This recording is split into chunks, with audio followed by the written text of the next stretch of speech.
Hi guys, welcome back to my channel. If you are new here, hi, my name is Mary, and to give you guys an extra warm welcome, I would love it if you grabbed a snack, stayed for a while, and click the subscribe button. I would love to have you. And if you're a returning viewer, thank you so much for coming back. I appreciate you more than you know. So as you can tell by the title of the video, it is another foundation review.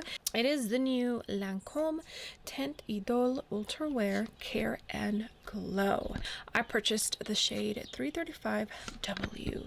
Let me go ahead and get you in closer, tiny bit, and we can get started with this foundation review.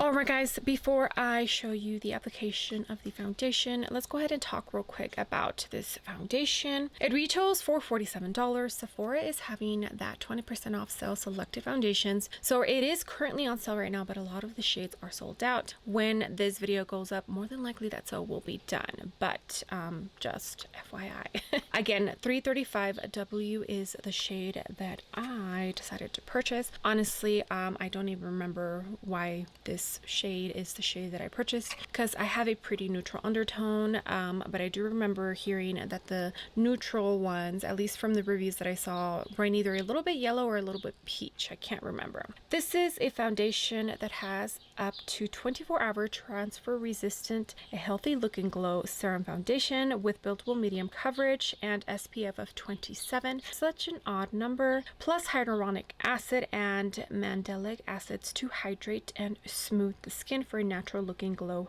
finish. Okay, so let me go ahead and prime my face and we can apply this foundation. All right guys, so here is what the bottle looks like. It does have a 12-month shelf life and it was made in France. It does have a pump. I do like the packaging. I feel like white and gold is a very classy kind of look. I'm gonna pump to my finger first.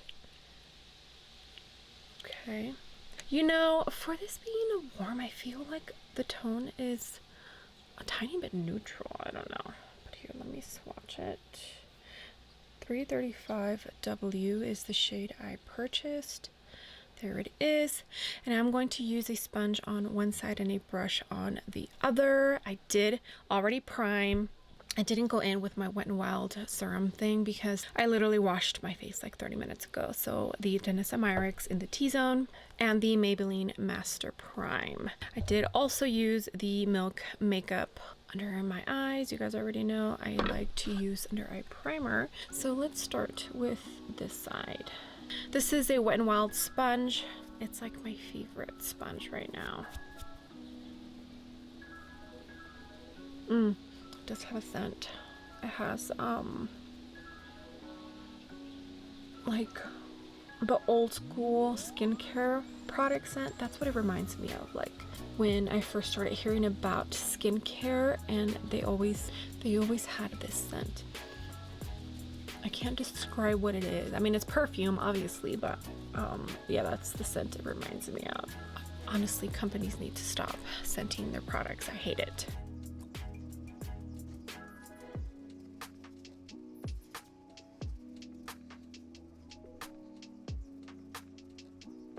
Alright guys, so this is what it's looking like. This side has the foundation and this side does not. Definitely agree with the natural finish part. That is for sure. It still feels tacky. Okay, now let's move on to this side. Alright, I'm using my Sonia G Jumbo base, but this is like the original, not the Kayaki brush, that one. This is like my second favorite foundation brush, maybe even my third. I prefer the other one, but that one still has Hourglass foundation on it, so can't use it.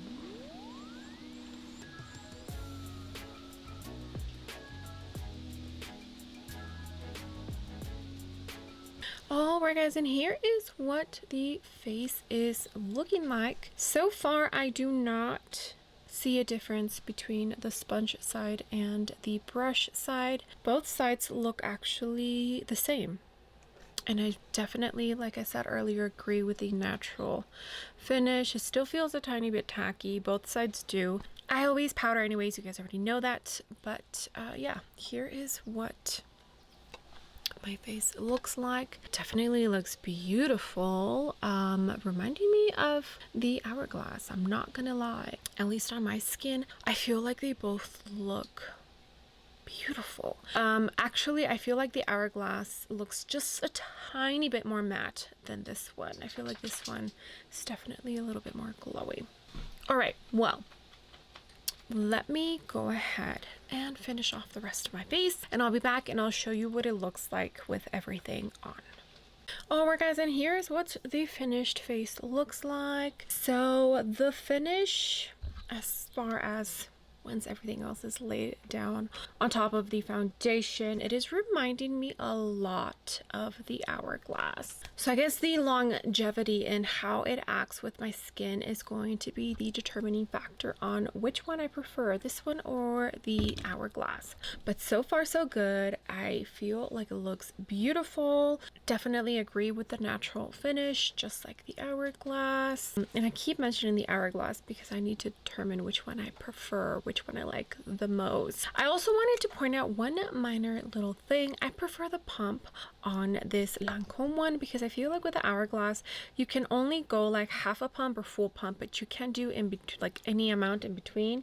And here, I don't know if you can tell, see how like a little bit comes out? Sometimes that's all I need. And with the Hourglass, like, you either get a half a pump or a full pump, and then you end up wasting product if it's too much, you know? Okay, so I finished applying at 11:30 in the morning, and I'll probably do an 8-hour wear test. Harper Girl goes down at 8, so yeah, I'm in a time crunch, and I have to get the wear test done before she goes down because, well, one, daylight is pretty much gone by the time she's down. So yeah, let's get this wear test started. Hi guys, it is the actually 5.5-hour check-in. If you hear noise, that is my Wyatt man. He is in here. The other kids are outside. Oh my gosh, I need to fix my lips.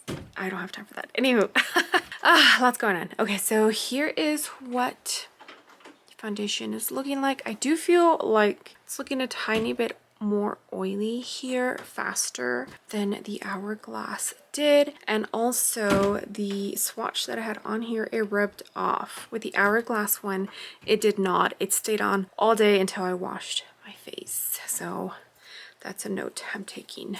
Okay, yeah, so this is what it looks like, and I will check in at the end of the wear test. Okay guys, last and final check-in. I actually already recorded this, but I'm recording it again because I feel like the lighting was making, and it's still doing it, my foundation look more glossy because of the shine than it actually is.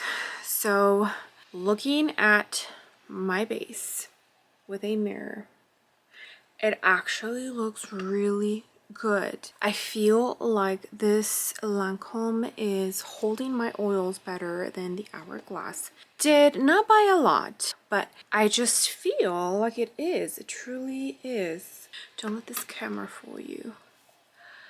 Yeah, so it is now 8:20, so it's been about 9 hours, and it looks this good, right? Holy guacamole. So, as of right now, first impressions, both are beautiful, and I'm only comparing it to Hourglass because that's the last foundation review I just did. And it's, I feel like, the most newest foundations that everybody is really interested in. But as of right now, first impressions, the Lancôme is winning. Not by much because the finish is beautiful, natural, like literally my skin looks flawless with both of them when I first apply it. But, by the way, that is my child that you're hearing in the background. She's supposed to be going to sleep. Yeah, so as of right now, first impressions, the Lancôme is kind of winning. Like, I feel like this looks really good still, right? Okay guys, well that concludes this wear test of the new Lancôme Teint Idole foundation. I'm excited. I am excited. I will be wearing the Hourglass for a week, and I will also be wearing this one for a week. My thoughts on them could definitely change, but first impressions, the Lancôme I'm liking better, and it's cheaper, which is awesome. Okay, so let me pass you over to Mary for the outro. Alright guys, well that is it for this video and this wear test. I hope you enjoy. I hope this video helped you out in determining whether you are going to pick this foundation up or not. Alright, with that being said, I would love it if you gave this video a big thumbs up. I would greatly appreciate it, and you would definitely help me out in the algorithm of hopefully bringing some new and fresh eyes to my channel. And if you haven't done so already, I would love it if you joined my small YouTube family by clicking the subscribe button. I would love to have you. Alright guys, I will see you on the next video. Bye.